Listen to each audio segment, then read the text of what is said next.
Hey YouTube, it's raining here and I just got done on a few mile run and I wanted to, sorry about the shirt on my head, it's to keep my hair back so it's not in my face.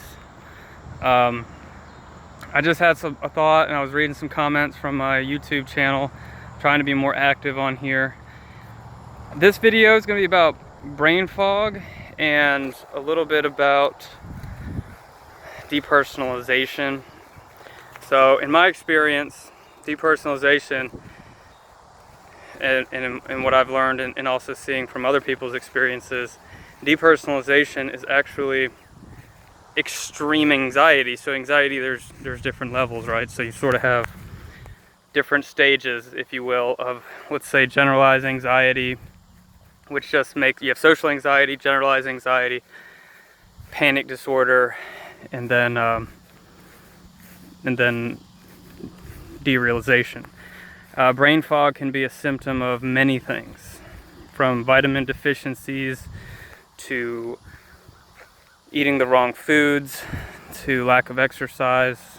Typically it's brought on by inflammation in the brain is what really causes brain fog, and inflammation can be caused from a host of different issues. So glutathione, like NAC, the supplement NAC, and a couple other supplements, running, coffee enemas, all those boost glutathione, and you could feel it pretty instantly. And so sort of like when you're coming backwards off of depersonalization, if you got yourself into a depersonalized state, some people it clears up really well, some people do well with medication as a bridge. And then some people will say, oh no, medication will further destroy your brain. I've posted a couple other videos. There's truth to all of that. Everybody's different. Everybody's physiology is different. So you never really know. But the one thing I do know, and I've stated it before, and I know I've been harping a lot on it, is untreated anxiety and depression can cause a lot of issues, from memory loss and depersonalization and brain fog itself. So I can't personally identify the root cause of your depression, and I would recommend reading The Mood Cure. It's not always as simple as a neurotransmitter imbalance, but the imbalances typically are a cause, but what's causing the imbalance is truly what you need to find out. It's a pretty sky, huh? Okay, so when you're coming back from depersonalization, for me at least, you come down in sections. And when you come back from depression, you come back in layers. And like I said, this is my experience. Some people snap out of it. Me, I've noticed I'll go from, let's say, the first time I knew I was in the right direction was when I felt this small amount of happiness. I felt like I could go on a road trip. I felt like I could. And it was after a run one day. And it was a combination of the running and the NAC and the low dose Lamictal, I think. But I felt this happiness. It was the first time I had felt any kind of happiness in many, many years, maybe a decade. And before that, I never felt happiness really unless I was drinking alcohol. Outside of that, I always sort of played along, if you will. Like I would play along and pretend I was happy and go through the motions and smile. But alcohol really is when I was 13 and I started drinking, when I found that I could be in the moment and be at peace with myself. And I kind of had that. I didn't drink every day, but I drank once or twice, a week. And I looked forward to that. So at least I had that to look forward to, and it kind of got me through.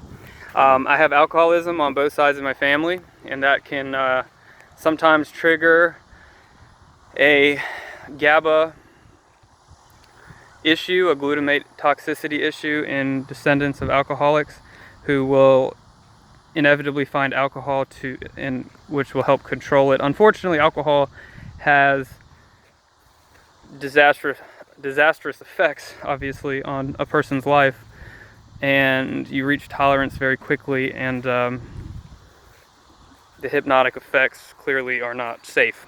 So, I always get tangented here. I have so much to say. Okay, so it's always fun for me to try to stay on track with what my original video was going to be. But yeah, so I started feeling, I'm sorry I'm like really close to my face. I'm trying to hold my phone here while I shoot this. I felt this happiness for the first time in a long time. It was, and you know, after I quit drinking, things got worse. It seemed the more I did, the more healthy I got, the worse I felt, which was pretty crazy. But it is what it is. And I was like, what am I doing wrong here? Well, I remember that night so well. You can call it a window, and even before that, I guess you could call them windows. They were very slight little differences where I would just all of a sudden, the room wasn't as threatening. Whereas before it was like the road was made out of lava. The trees were made of monsters, right? Just like everything was intimidating. Going to the store was intimidating. Everything was intimidating. I didn't know why. And then the brain fog would well up. It would start to feel like I was on a frickin' alien spaceship when I was in Target. And it's funny now because I like try to gauge my success or my getting better with these sort of events. Just going to Target, being able to relax and not having to rush out of there, being able to read the ingredients and take my time at grocery stores. These are things that a lot of people take for granted, and even I do. Now, as you become more and more accustomed with real life and living, you sort of start to forget. So like for me, I stopped listening to all the depression books and all the self-help stuff because it sort of was just a reminder to me. I stopped watching all the videos. And that was a huge, for me to notice I was in the right direction, was all of a sudden I realized I could actually watch a movie and enjoy a movie for the first time. I could be into the plot and I didn't have to be on my phone researching supplements or medications or reading success stories all the time. So, and then all of a sudden I was like, oh wow, I don't really need that anymore. And then I would have these little, like I'd be running or I'd be walking down the street and I would just, things looked normal. And then I would, it's kind of funny because as I would notice things feeling normal, I would sort of start to feel abnormal, right? So depersonalization is a lot about being aware, being too aware of everything and questioning how you feel. So you sort of start to cycle back into it sometimes like I did. But all of a sudden I was joking and I felt happiness, and that was a huge win for me. I was nowhere near better, and it didn't stay like all the time, but I would just be sitting in my room and being able to play a video game that I haven't been able to play in forever. But I do not play video games, maybe like a couple hours a week, and I haven't even played in a couple months. But a lot of times, sometimes they can help, sometimes they can make things worse. Trying to get outside of your own head can help, focusing on something different. But I know meditation work. I'm trying to do deep breathing and meditation because really the message about that is if you can practice stillness and really train your brain to be calm and not to be so obsessed with everything else that's going on and all the stuff that doesn't matter, because none of this matters, right? I mean, all your fears about the past, all your fears about the future, the only thing that actually exists is that you're right now listening to this video. So there's nothing else in your life except for the present moment. And Eckhart Tolle is a great resource to learn about that stuff. So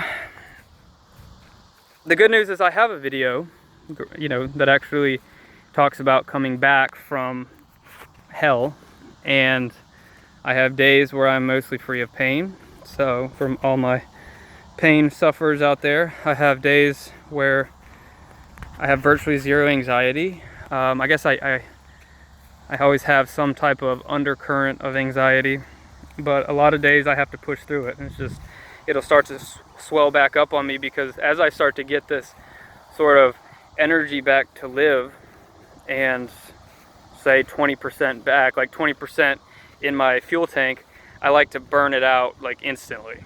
I start to try to do so many things which is sort of part of my mood disorder, I guess. I just want to live. I want to experience. So I'll get on the phone, I'll start calling people, I'll start running way too much, I'll walk 50,000 steps a day, and stop. I won't sleep as much. So, and I'll just become sort of burned out, and then I become burned out, and then I'll start eating gluten again, for example, and I get so horrible brain fog with that. So I made this video because I sort of fell back, and when you fall back, it's a great reminder of how far you've come. So don't be so discouraged if you fall back, because healing is not linear. Typically in these situations, you're gonna have a good day, you're gonna have good moments, and you're gonna have a lot of bad moments. And eventually the good moments will outweigh the bad moments, and you'll have a good week and then a bad day. Eventually be normal, and everybody who's normal has bad days. But during the bad days and the bad moments, you have to hold on to the windows, hold on to the good times, because those are the ones and the things that'll get you through. This is coming from a guy that had the worst intrusive thoughts you could ever imagine. I wouldn't even go into it. I couldn't even get into a car without fear that I was going to jump out of a car while it was moving down the road. I had the most insane, I can't even repeat some of the things that I thought of. My brain basically thought of the worst case scenario in every situation, and it would extrapolate that across my mind, and it was just devastatingly scary. And I just got trapped inside my own head, and now I'm mostly out of it. And sometimes I wonder, I'm like, do I feel normal? Is this normal? I don't really know. But if you're asking yourself if this is normal, then it's probably not 100%. And that's kind of weird to think about, but I've had really good days. Not a lot of those. I've had a couple. I've had really, I usually feel better in the morning, but I'll just go to the store and I'll feel like a kid again or something. I'll feel like I'll get a smell. And for me, the windows, coming back was the first window for me was smells. And it's weird, but I'd have like a phantom smell, and a smell would give me this phantom sort of memory of a moment in time where I was, felt good. And then, like I said, things became less intimidating, and to the point where objects just looked like objects.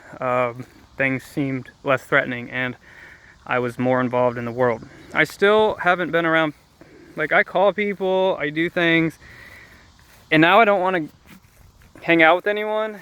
When I quit drinking, it was very hard for me to hang out with people, because I don't really know how to, behaviorally, I only learned how to hang out with people while I was drinking, so, but now I'm so used to really not hanging out with people. And like I said, I go out, I enjoy being out at the park, I enjoy going to the store and shopping and stuff like that. I hate being inside the house. It's crazy that I was stuck inside the house for so long. Now I can't even be there. I have to go to the park for hours and hours, or walk around my neighborhood, or go to the store, or go to Target, to just keep pushing myself in the right direction. As soon as I start to fall in the loop of being inside the house for too long, I instantly start to kind of go backwards. So stress is a big culprit for brain fog. So you come back in layers, and like I said, it's very slippery slope to start to dive back into old routines that got you in trouble in the first place. But just be careful of that. Just keep on doing what's working for you, even if it doesn't seem like it is working all the time. Consistency is so important. So some of the key elements in fighting depersonalization are quality sleep, good sleep hygiene, good eating habits, plenty of antioxidants to combat the brain fog and the inflammation. So lots of anti-inflammatory substances, fruits and vegetables, and vitamins. B vitamins are really good for you. So, and there's this stuff I've been taking called Kiani. That was like a pyramid scheme. It's kind of expensive, but I don't know, man. I think it might be. I need to do a study on it, but it seems to work. Like, I'll stop using it for a couple of days, and then I think it gives me a little extra energy, which having energy obviously is great. Very rare. Sometimes I'll just sit there and be like, I'm not tired right now. I don't ever remember not being tired, even when I was in middle school. You know, I was always tired.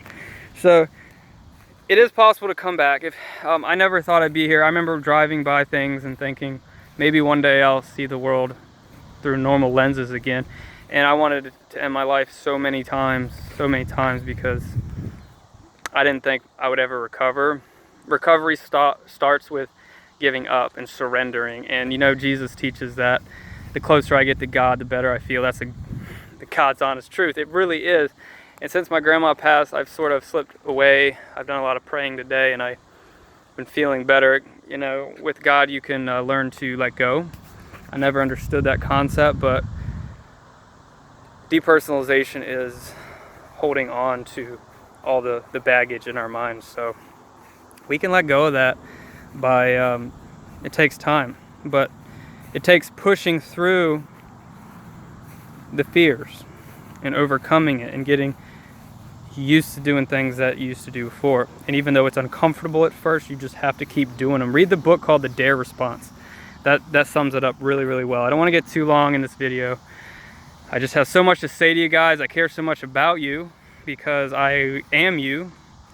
And regardless of how bad you have it, I can guarantee you I was at least equal, if not worse off, because I was battling extreme depersonalization to the point of like hallucinations, seizures, and then horrible chronic pain on top of that, which just destroyed me. And then a lot of symptoms, physical symptoms, burning skin and all that. So I really have zero physical symptoms anymore, regardless if it was withdrawal or whatever. I think that it was extreme anxiety, and my anxiety went from on a scale from 10, it was about a 200, and now it's a, you know, typically probably like a 4, like a 3 or a 4.